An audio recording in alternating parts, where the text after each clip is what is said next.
কাষত পত্নীৰ পুতলা কাটিছে কেক তাকো বিবাহ বিচ্ছেদৰ কেক দিছে ডিভোৰ্স পাৰ্টি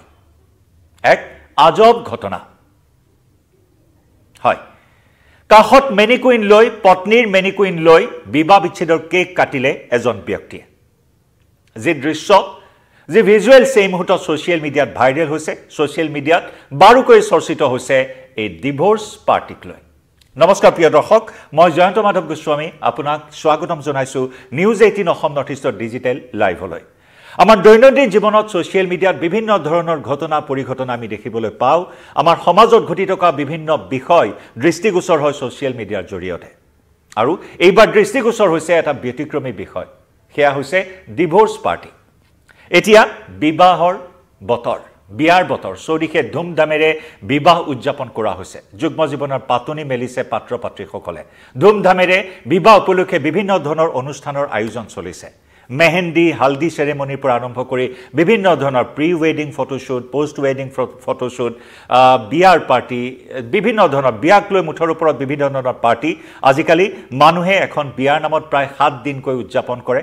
গতিকে বিভিন্ন ধৰণৰ সংস্কৃতিৰ পয়ভৰ ঘটা পৰিলক্ষিত হৈছে অসমৰ বিবাহৰ ক্ষেত্ৰতো যদি আমি উল্লেখ কৰোঁ বিভিন্ন ধৰণৰ গুজৰাট ৰাজস্থানৰ বিয়াৰ আৰ্হিত অসমতো তেনেকুৱা ধৰণৰ বিয়া এতিয়া দেখিবলৈ পোৱা যায় মুঠৰ ওপৰত অসমৰ বিয়াৰ ক্ষেত্ৰত বিভিন্ন পৰিৱৰ্তন দেখিবলৈ পোৱা যায় এই সময়ৰ আহ্বান সময়ৰ লগে লগে বিভিন্ন পৰিৱৰ্তন সকলোতে আহিছে বিয়াটো আহিছে আমি বিভিন্ন ধৰণৰ বিয়া দেখিবলৈ পাইছো কিন্তু এইবাৰ বিয়াৰ পাৰ্টি নহয় চৰ্চা চলিছে এটা ডিভোৰ্স পাৰ্টিক লৈ বিবাহ বিচ্ছেদৰ পাৰ্টিক লৈ ধুমধামেৰে এজন ব্যক্তিয়ে বিবাহ বিচ্ছেদৰ কেক কাটিছে কাষত প্ৰাক্তন পত্নীৰ মেনিকুইন পুতলা লৈ বিবাহ বিচ্ছেদৰ কেক কাটিছে আমি দৃশ্য আপোনালোকক দেখুৱাবলৈ চেষ্টা কৰিছো এখন আলোকচিত্ৰ এই আলোকচিত্ৰখনত এয়া দেখিবলৈ পাইছে এখন ডাঙৰ পোষ্টাৰ এই ডাঙৰ পোষ্টাৰখনত বিয়াৰ তেওঁলোকৰ বিয়াৰ এখন ফটো ৰখা হৈছে পোষ্টাৰখনত বিয়াৰ ডেট তাত লিখা আছে বিয়াৰ তাৰিখ লিখা আছে আৰু একে সময়তে বিবাহ বিচ্ছেদৰ তাৰিখো উল্লেখ কৰা আছে এই পোষ্টাৰখনত বিবাহ বিচ্ছেদৰ এয়া তাৰিখ লগতে বিয়াৰ তাৰিখ সকলো উল্লেখ কৰা হৈছে 1-8-2024 চনৰ আগষ্ট মাহৰ 1 তাৰিখে তেওঁলোকৰ বিবাহ বিচ্ছেদ হৈছে আনহাতে তেওঁলোকৰ বিয়া হৈছিল 2020 চনত 2020 চনত বিবাহত আবদ্ধ হৈছিল কিন্তু তেওঁলোকৰ বৈবাহিক জীৱন কিছু তিক্ততাপূৰ্ণ আছিল সেয়া ব্যক্তিগত কাৰণ স্বাভাৱিকতেই ব্যক্তিগত একান্ত ব্যক্তিগত কাৰণ তেওঁলোকৰ সেই বিবাহখন দীৰ্ঘস্থায়ী নহল 2020 চনৰ বিবাহখন 2024 চনত তেওঁলোকে বিবাহ বিচ্ছেদ কৰিলে তেওঁলোকে পৃথকে ৰখাৰ সিদ্ধান্ত ললে আৰু এই যে বিবাহ বিচ্ছেদৰ সিদ্ধান্ত তাক চিৰস্মৰণীয় কৰি ৰাখিবৰ বাবে এই ধৰণৰ এটা পদক্ষেপ হাতত ললে ব্যক্তিজনে নাম হৈছে মঞ্জিত নামৰ এইগৰাকী ব্যক্তিয়ে নিজৰ বিবাহ বিচ্ছেদৰ দিনটো সজীৱ কৰি ৰাখিবলৈ স্মৰণীয় কৰি ৰাখিবৰ বাবে তেওঁ পাৰ্টিৰ আয়োজন কৰিলে ধুমধামেৰে পাৰ্টিৰ আয়োজন কৰিলে বিবাহ বিচ্ছেদ স্বাভাৱিকতেই এটা দুখৰ বিষয় যেনেদৰে বহু সপোন লৈ যুগ্ম জীৱনৰ পাতনি মেলে এহাল স্বামী স্ত্ৰীয়ে বা পাত্ৰ পাত্ৰীয়ে যুগ্ম জীৱনৰ পাতনি মেলে কিন্তু বিবাহ বিচ্ছেদ স্বাভাৱিকতে এটা দুখৰ বিষয় তেওঁলোকৰ সপোন পূৰণ নহল বিভিন্ন ধৰণৰ পাৰিবাৰিক সংঘাত মন নিমিলে বা বিভিন্ন কাৰণত বিবাহ বিচ্ছেদ হয় আজিকালি এয়া সাধাৰণ কথাতে পৰিণত হৈছে বিবাহ বিচ্ছেদ গতিকে তেনেদৰে মঞ্জিত আৰু কোমল এইগৰাকী তেওঁৰ পত্নীৰ নাম হৈছে কোমল মঞ্জিত আৰু কোমলৰ মাজত বিবাহ বিচ্ছেদ হ'ল 2024 চনত 2020 চনৰ পৰা 4 বছৰীয়া তেওঁলোকৰ বৈবাহিক যাত্ৰা এই যাত্ৰাৰ পৰিসমাপ্তি ঘটালে আৰু পৰিসমাপ্তিৰ দিনটো উদযাপন কৰিবৰ বাবে মঞ্জিতে আয়োজন কৰিলে পাৰ্টিৰ কাটিলে কেক প্ৰাক্তন পত্নীৰ পুতলা কাষত লৈ মেনিকুইন কাষত লৈ কেক কাটিলে স্বাভাৱিকতে এনেকুৱা ধৰণৰ ঘটনা পশ্চিমীয়া দেশসমূহত দেখিবলৈ পোৱা যায় পশ্চিমীয়া দেশসমূহত তেনে সাধাৰণ কথা বিবাহ বিচ্ছেদৰ পাৰ্টি এতিয়া তেনেকুৱা ধৰণৰ সংস্কৃতিৰ পয়ভৰ ভাৰততো দেখিবলৈ পোৱা হৈছে আৰু এই ঘটনা সংঘটিত হৈছে হাৰিয়ানাৰ এজন যুৱক বিবাহিত যুৱক মঞ্জিত ধাকৰৰ 2024 চনত বিবাহ বিচ্ছেদ হ'ল আৰু বিবাহ বিচ্ছেদ হোৱাৰ বাবে তেওঁ এনে ধৰণে এটা পাৰ্টিৰ আয়োজন কৰিলে যি পাৰ্টিক লৈ সোশ্যাল মিডিয়াটো বিভিন্ন ধৰণৰ প্ৰতিক্ৰিয়া সৃষ্টি হোৱা পৰিলক্ষিত হৈছে বিভিন্নজনে বিভিন্ন ধৰণৰ মতামত আগবঢ়াইছে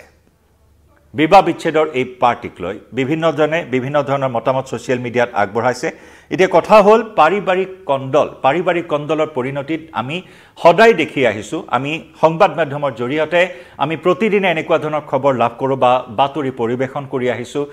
পাৰিবাৰিক সংঘাতৰ পৰিণতিত বিভিন্ন ধৰণৰ হিংসাত্মক ঘটনা সংঘটিত হৈছে বিশেষকৈ নাৰীজনিত অপৰাধ নাৰীৰ ওপৰত নিৰ্যাতন নাৰীৰ ওপৰত অত্যাচাৰ বা ঠিক তেনেদৰে পৰকীয়া প্ৰেমৰ পৰিণতিত বিভিন্ন সময়ত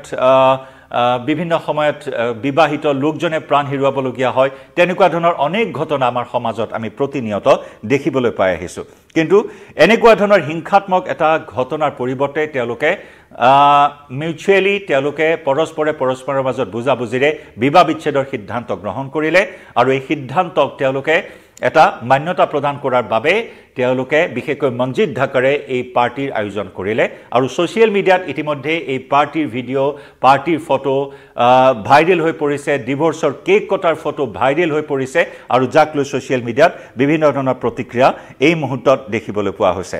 প্ৰিয় দৰ্শক যদি আপুনি এই মুহূৰ্তত লাইভত মোৰ সৈতে আছে আপুনিও জনাব পাৰে আপোনাৰ মতামত এনেকুৱা ধৰণৰ বিবাহ বিচ্ছেদৰ পাৰ্টি আচলতে কিমান